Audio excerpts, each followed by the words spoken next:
Ce sont de nombreux Maliens qui se sont donné rendez-vous ce 20 janvier marquant le 100e anniversaire de l'armée sur le boulevard de l'indépendance. L'objectif qui ne sera pas malheureusement atteint est connu de tous. Oui, le départ pur et simple des troupes françaises du sol malien. La dite manifestation a été réprimée par les forces de l'ordre à l'aide de gaz lacrymogènes. Très tôt ce matin, les forces de l'ordre ont occupé le boulevard de l'indépendance.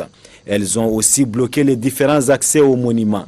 Le président de l'ONG Urgence panafricaniste, Kémy Séba, l'un des principaux acteurs de ces rassemblements, reste quant à lui optimiste. Quand on fait un minimum d'analyse prospective, il semblait quasi évident que les autorités maliennes allaient céder aux pressions de l'oligarchie néocoloniale française.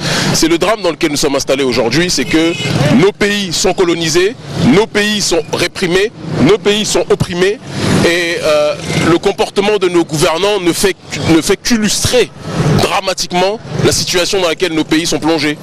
Et j'ai envie de vous dire que si la France pensait censurer quelque part la parole anticoloniale aujourd'hui, elle lui a donné une parole et une intensité incroyable, parce qu'en interdisant cette manifestation sous des motifs fallacieux, la France n'a fait qu'illustrer, ou du moins l'oligarchie française, que je ne fais pas de confusion avec le peuple, mais l'oligarchie française n'a fait qu'illustrer le système colonial dans toute sa puanteur, dans toute sa suprématie. Pour le leader de l'ONG Urgence panafricaniste, la résistance n'est pas une question d'un jour.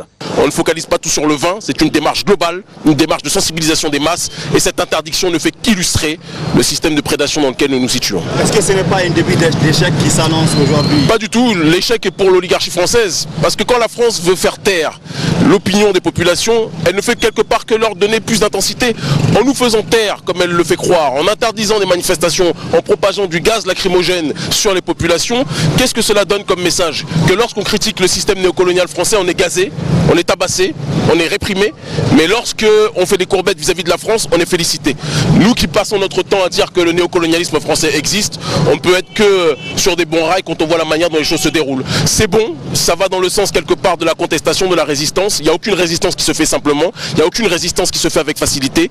La manifestation d'aujourd'hui est interdite, mais ce n'est clairement pas la dernière, et cette manifestation interdite aujourd'hui est un symbole du néocolonialisme. Cette manifestation réprimée par les forces de l'ordre sonne à la fois comme une interpellation d'une part à l'endroit des autorités françaises et d'autre part à l'endroit de tous les dirigeants africains.